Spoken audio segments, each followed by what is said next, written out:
बिस्मिल्लाहिर्रहमानिर्रहीम। अस्सलाम वालेकुम नादरीन, आप यूट्यूब चैनल देख रहे हैं। मैं इमरान खान हूँ।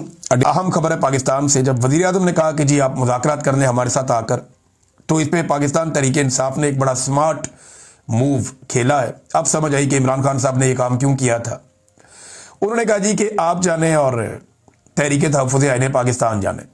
इमरान खान साहब ने यह मैंडेट के मुज़ाकरात करने या नहीं करने, मामला किधर जाना है, ये इमरान खान साहब ने दिया हुआ है तहरीक तहफ़्फ़ुज़ आईन पाकिस्तान के लोगों को।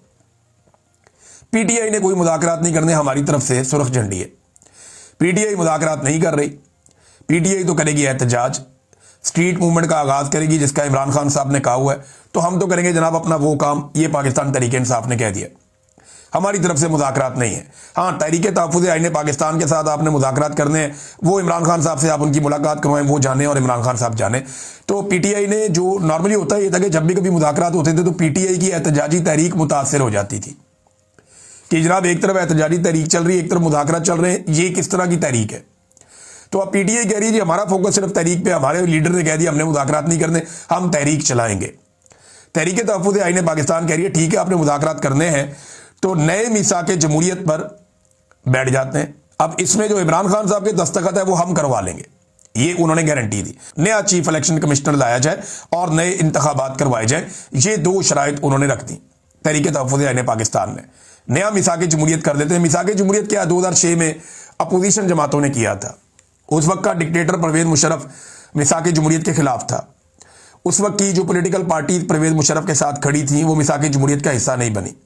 तो याद रखिएगा, मिसाक जमहूरियत आपने कह तो दिया, लेकिन मिसाक जमहूरियत का हिस्सा कभी भी जो हुकूमत में शामिल जमातें हैं वो नहीं बनेगी। यानी आज जो काम पीएमएल-एन कर रही है वो कल को काफ लीग कर रही थी माजी में परवेज़ मुशर्रफ के दौर में।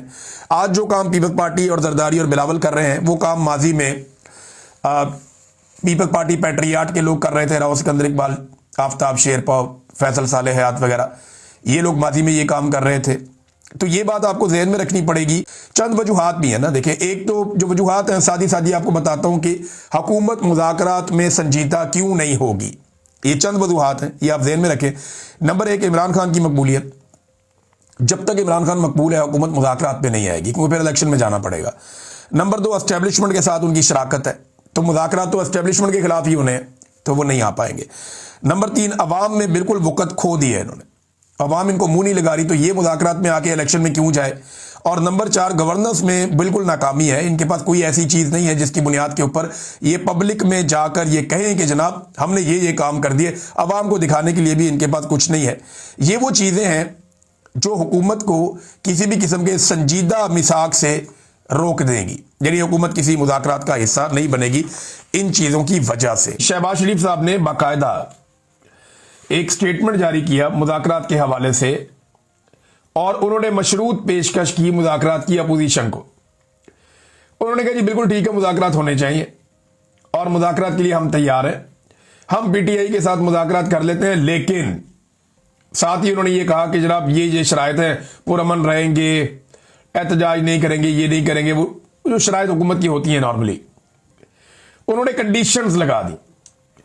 दूसरी जानिब अभी पाकिस्तान तहरीक इंसाफ का तो कोई रद्द अमल बाकायदा मेरे पास मौजूद नहीं है, लेकिन जो डायलॉग कमेटी है, जो नेशनल डायलॉग कमेटी, ये फवाद चौधरी साहब और इमरान इस्माइल साहब, जिन लोगों ने पाकिस्तान तहरीक इंसाफ को छोड़ा था, उन लोगों ने भी अपनी एक कमेटी बनाई हुई है। तो इन लोगों ने भी रद्द अमल दिया। इन्होंने कहा जी बड़ा खुश आइंदा, बड़ी अच्छी बात है, खैर मकदम करते हैं इसका, लेकिन फौरी तौर पे हुकूमत खैर सगाली के तौर पे जो कोट लखपत जेल के अंदर बेगुनाह कैदी हैं उन्हें छोड़ दे। तो जो अडियाला के अंदर कैदी है वो गुनाहगार है। इमरान खान की अहलिया और इमरान खान गुनाहगार है। इमरान खान की बीवी का कसूर सिर्फ इतना है ना कि वो इमरान खान की बीवी है, और क्या कसूर है। ना उसने कभी सियासत की, ना उसका किसी और चीज से ताल्लुक है। मैं आपको गारंटी करता हूं कि जितने तोहफे नवाज शरीफ की बीवी ने उठाए हैं तोशा खाना से, इमरान खान की बीवी ने उससे आधे भी नहीं उठाए होंगे। बेशुमार और वज़राए आज़म आए जिनकी बीवियां तोहफे उठाती नहीं तोशा खाना से और पैसे जमा करवाते रहे, और तोहफे आज कहां है तोशा खाना वाले, किसी को पता ही नहीं है। आज तक किसी सियासतदान से नहीं पूछा गया कि वो जो तूने तोहफा लिया था तोशा खाना से वो किधर गया। नवाज शरीफ की एक गाड़ी तो मेरे जानने वाले ने खरीदी हुई है, ये तोशा खाना वाली गाड़ी है, बाहर से आई थी। तो ये अजीबोगरीब किस्म की नाज़रीन ये कहानियां इनकी और अजीबोगरीब किस्म के जाली केसेस हैं। लेकिन शहबाज शरीफ ने कहा जी मुज़ाकरात की पेशकश, उन्होंने कहा जी करते हैं बिल्कुल मुज़ाकरात।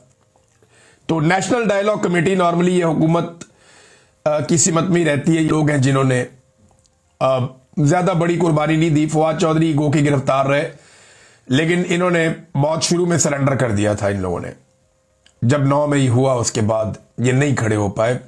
सारे लोग नहीं हो पाते, ये मैं इनको कसूर भी नहीं देता। जो लोग नहीं खड़े हो पाए वो नहीं हो पाए, जो खड़े हो पाए वो हो पाए। ये तो अपनी अपनी इस्तात की बात है ना, अपनी अपनी हिम्मत की बात है, अपने अपने सियासत के बारे में सोचने की और अपने अपने अंदाज की बात है। कुछ लोगों को यह भी लगा कि इमरान खान की कहानी अब खत्म हो गई, बस अब इमरान खान किस्सा पारीना हो गया, ठीक है जान छुड़ाओ। लेकिन जब वक्त के साथ साथ उन्होंने देखा कि इमरान खान तो भाई सियासी तौर पे एक अबदी हैसियत हासिल करता जा रहा है पाकिस्तान की सियासत में, तो उन्होंने कहा जी वापस पीटीआई। तो अब ये जो कमेटी बनी हुई है कह रही है हम खैर मकदम करते हैं। ये जो यास्मीन राशिद है, एजाज चौधरी है, ये इसमें शाह महमूद कुरैशी है, मियां महमूद रशीद है, उमर चीमा साहब है, इन लोगों को जो है वो छोड़ा जाए, खवातीन के साथ नरमी बरती जाए और हालात को बेहतर किया जाए, कैदियों को रिलीफ फराहम किया जाए, सियासी मुकदमा खत्म किए जाए, तो ठीक है हम खैर मकदम करते हैं। सदर हैं पीआईए पीपल्स यूनियन के रमजान लगारी साहब, इन्होंने एक भांडा फोड़ा है। इनका जो इन्होंने भांडा फोड़ा जरा वो सुन लीजिए। ये कहते हैं कि इसकी मालियत ही गलत लगाई गई पीआईए की। जो प्रॉपर्टीज दी गई हैं सिर्फ उनकी मालियत 70 अरब की है, 10 अरब में बेच दिया, जबकि जहाज जो फंक्शनल है वो 18 है। एक जहाज ही 20 से 30 अरब का है। 1500 अरब के असासों को कैसे बेचा गया, ये सदर पीआईए पीपल्स यूनियन रमजान लगारी साहब ने पूरा एक इंटरव्यू दिया और उन्होंने एक जर्नलिस्ट को यह बताया, रमजान लगारी साहब ने, कि किस तरीके से पीआईए को ओने पोने बेचा गया और बंदर बांट की गई। 10 अरब में 1500 अरब की एयरलाइन को बेच दिया गया। और पाकिस्तान के मीडिया पे, जो पाकिस्तान का रवायती मीडिया, अखबार आते हैं, टीवी चैनल है, उन पे दबाव डाला जा रहा है हमने आपको इतने इश्तेहारात दिए और इतना पैसा दिया है, लिहाजा खबरदार अगर किसी ने इस मामले को ज्यादा कंट्रोवर्शियल किया तो पीआईए के मामले को अब दबाने की कोशिश की जा रही है। एक तो असासा बेच देते हैं, उसके बाद मीडिया को आवाज नहीं उठाने देते। तमाम अखबारात जो है वो तारीफों वाली खबरें दे रहे हैं, नेगेटिव रिपोर्टिंग इसके बारे में हो नहीं रही। सोशल मीडिया पे लोग भांडा फोड़ रहे हैं, लेकिन इसके बावजूद किसी के कानों पे जूं तक नहीं रेंग रही। अदालत को इस पे नोटिस लेना चाहिए था, इस मामले को उठाना चाहिए था। इतना बड़ा कौमी इदारा ओने पोने कोड़ियों के भाव बेच दिया और किसी ने इसके बारे में सोचा भी नहीं। नाज़रीन मेरे पास काफी सारी और खबरें हैं, लेकिन टाइम बहुत कम है। अब तक के लिए इतनी, अपना ख्याल रखिएगा, अपने इस चैनल का भी। अल्लाह हाफिज।